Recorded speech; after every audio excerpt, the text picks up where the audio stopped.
YouTube, welcome back to That Kid Crypto, where we talk about anything related to money. We do a little DJ and gambling, and today we're gonna hop straight into it. If you're in the money in crypto, make sure to hit the subscribe button because we're posting daily videos here. We're gonna be talking about the most important chart in crypto right now, which is the ETH BTC chart. And as you can see right here, it's been absolutely skyrocketing, been going absolutely insane. One Ethereum is worth 0.082 of a Bitcoin right now. And it's actually, if you take a look and we zoom out here, this is the highest point it has reached since 2018. And this is probably going to be the most important chart for the rest of the bull run. I could definitely see Ethereum making its way up definitely past 0.1, but could it touch that point of 0.15? 0.15? It might be able to. And look at the price of Ethereum right now. Ethereum has been absolutely skyrocketing. We've had straight green candles the last couple of days. Everything's looking super bullish. The bears are dying. Everything's looking great. And let's just take a look at the volume real quick. Ethereum's volume. We actually have pretty good volume right now. Not nothing crazy, but good enough. I expect that to pick up in a couple of days. And take a look at this chart, the Ethereum futures open interest all exchanges. Now, what does this mean? This means basically when the futures open interest is up, it means that new money is coming into that asset. And as we can see today, right here, lots of money's coming in. Lots of money. We can see since the 27th of November, this number keeps going up and up and up. This is extreme bullish for Ethereum. When Ethereum's pumping, you're going to see the open interest. It's going to be high. That's a good indicator. All right, next story. Let's talk about this. Powell, who just got renominated as the Fed chair, came out and said it's time to retire the word transitory regarding inflation. And as Ben Kaufman says right here, apparently the only thing that was transitory about the transitory inflation was the word transitory, which I thought was super funny. And I just think this is all just a giant scheme waiting to go down.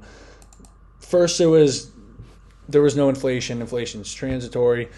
Now they admitted to inflation. My prediction is in a couple months they're going to start pushing the narrative that inflation is actually good for the economy. I think that's what the new narrative they're going to start pushing. And I don't even understand why they retired the word transitory. It doesn't even. It's just so confusing. It makes absolutely zero sense to me, clown world. And take a look at what Mr. Bukele said, who's the president of El Salvador. He said, can you guys just stop printing more money? You're just going to make things worse. Really, it's a no-brainer. I thought this was extremely funny. If you know El Salvador, well, you definitely know. They're on a Bitcoin standard. So, I mean, it's just really, he's completely right. This whole thing's really dumb. And for our next story, Borderless Capital launches a $500 million Algorand-focused fund. This fund will look to invest in a range of DeFi and NFT projects built on the Algorand blockchain network. So if you didn't know what Algorand is, Algorand's an upcoming smart contract platform. And now they've formed a bunch of big partnerships and everything. Everyone's trying to get in. It's looking crazy.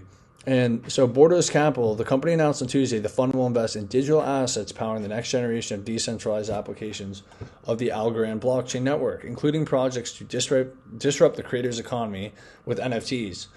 And initiatives that can increase capital in the algo ecosystem through liquidity mining, lending, borrowing, and yield farming, the company said in a press release. And then he talks about how the ecosystem has completely grown and everything. And then Miami-based firm is leading investors in the Algorand ecosystem. I'm finding it extremely, extremely interesting how it seems like everyone's trying to partner or get in or invest in a smart contract platform, no matter if it's Avalanche, Solana, Ethereum. Now it's going to be Algorand. But I think it's super interesting. I'm very bullish on the smart contract scene. Ethereum obviously dominates the scene because it was the first smart contract platform ever. Do I think Ethereum has won? No, I do not. It's a tough call because they've basically won, but the thing is there are a lot of problems. There's a lot of problems with Ethereum, and you know what that means when there's a lot of problems? It means that's room for innovation. And at the end of the day, Ethereum's gas fees are a major problem. People, they try to say it's not. It is a huge problem.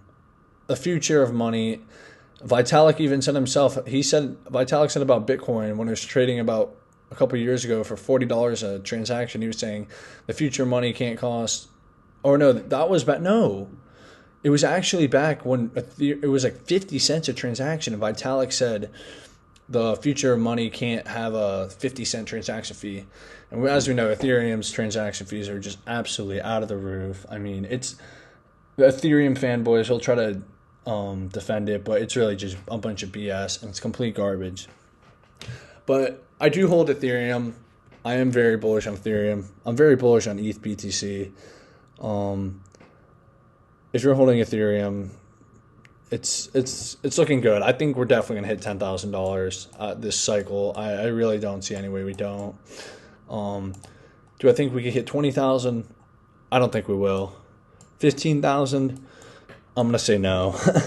I think we'll hit 10,000. I could see us going a little over that. I'm gonna be completely honest. If we somehow hit $15,000 per Ethereum, I'm going to have to say it, depending on where Bitcoin is, I'm going to probably have to say Ethereum's overvalued at that point.